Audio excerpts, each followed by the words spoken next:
guys may know, I work an awful lot. What you may not know is I've been doing it for a long, long time.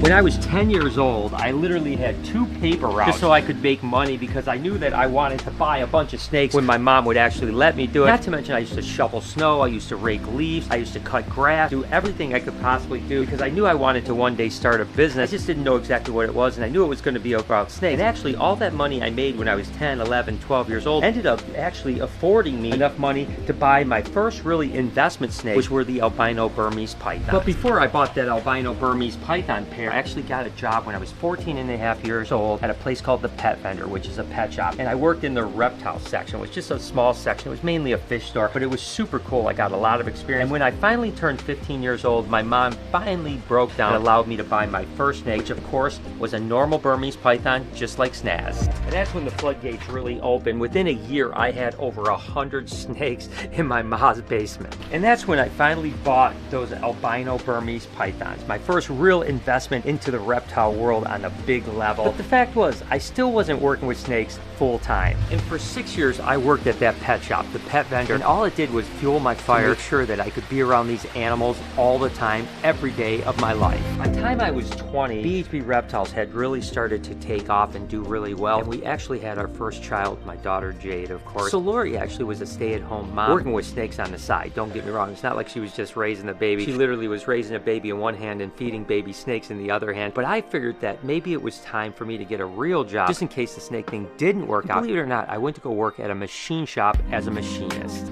You have to remember, back then the snake business was nothing like it was now. There was literally not even one person that was breeding snakes full time. You know, we really didn't know what to expect. And having that job as a machinist for a handful of years taught me 2 things. Number 1, that I didn't want a real job like that. It wasn't fun. I hated every minute of it. And 2, and most importantly, is that I was going to dedicate the rest of my life to only doing the thing that I really, truly love, which is working with reptiles.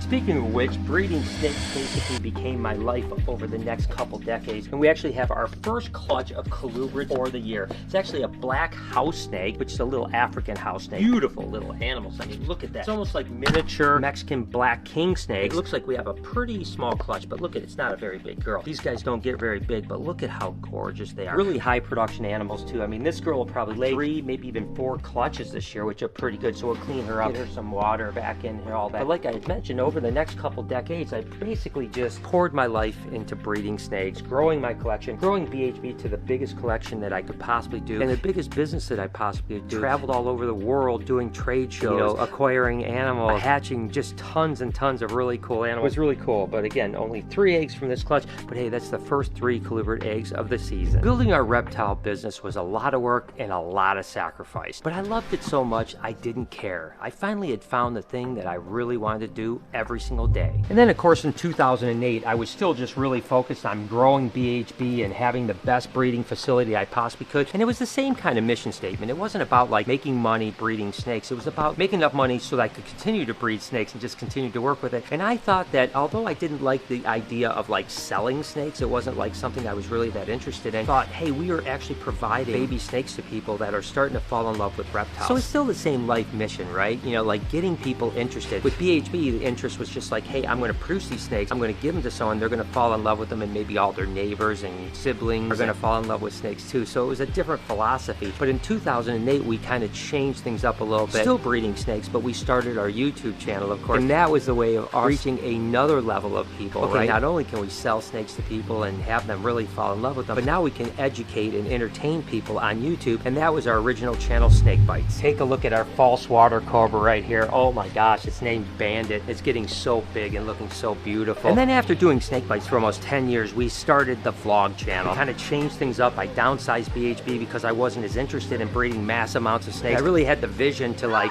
start daily vlogging and then ultimately start the Reptarium. Come here, this place is so cool. You guys should see it. Of course, we all know what's going on with the Reptarium. It's another level, right? You know, we're always packed, we're always sold out, it's always super busy, and we're changing people's minds about animals on a different level. Now, instead of sharing just on YouTube, which we still love, but you're actually able to like physically have people touch animals, feel animals, and really fall in love with it. It's such a magical thing, and it's so addictive. It's absolutely amazing. And that feeling or addiction or obsession with reaching people that happened at the Reptarium, what really prompted the idea for the aquarium aquarium because we knew again that we could do 10 times the amount of people at the aquarium that we do at the Reptarium, and that was like the whole vision of the whole thing. Just one more reason for me to push forward and keep on working my butt off to achieve my goals. And speaking of aquariums and work, we've got to head over to the aquarium house. I seen your video. Awesome, buddy. How are you? Cool. Good. Good. Is it your birthday or someone else's? Mine. Oh, happy birthday, I buddy. can't believe I can see you for real life. Don't do it. Looks fake. Do it. It's real. 2 little set screws to grab the flats, theoretically. Smart. Aha. Damn, dude, you're a genius. Oh yeah. Took 2-3 tries, but I figured it out. Oh my god, that is perfect, man. That is beautiful, dude. My buddy Corey actually helped me out. We had one of the knobs here at our stovetop that actually had like broken the mechanism inside this part right here. And unfortunately, we tried everywhere. You couldn't find it, you know, the right size. We ordered like 10 different knobs. None of them worked. We even ordered like a universal knob thing where you can insert things. None of them worked. So Corey ended up making me a new one with a little set screw in here. Perfect, completely fixed. This is important because we have someone checking in here in just a couple hours and they actually want to cook tonight. So it's like a party that they're cooking. So we needed to make sure the stove works. So thank you, dude. Of course. You know, the thing is like I said, I've worked my whole life. You know, it's all I've ever really done. And like pretty much every single day, there's so much to do. So there's so many things that scare me about what's coming in the future, the unknowns that I don't know about. One of the things is that like I can't imagine the days that I'm not going to be able to work just because I'm not going to be feeling up to it. And that's just something that just doesn't happen to me, you know. So those are the days that I'm dreading the most, you know. And I know that from hearing from people that went through this similar treatment, there's going to be days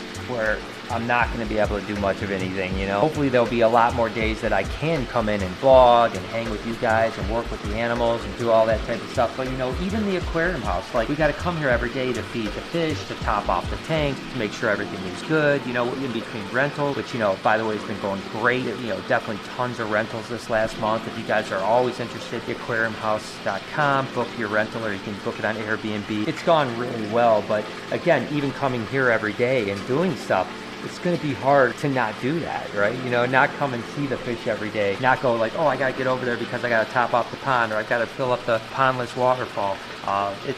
Those are the things that are tough, right? The days that I'm feeling okay and working, I'll be okay. It's the days that I can't work that I'm really worried about. It's one of the things I love more than anything is feeding these guys. And again, coming here every day has been part of my routine, and it's been amazing. It's an automatic feeder on this, by the way, so I don't have to feed them every day. But I still like to come here because it's just really cool. I love this house. I really have. You know, weirdly enough, I've never stayed at this house a night, which is really weird, right? But I absolutely love it here. It's going to be hard on the days that I can't come here because I'm going to be thinking like, what's going on at the aquarium house? How's the fish? How's everything going? So it's just one of the things is that I think about a lot, is that, you know, when I can keep busy, I'm going to be fine because my mind is off things. I'm kind of keeping on going. It's the days that I can't keep busy that are by far the most terrifying.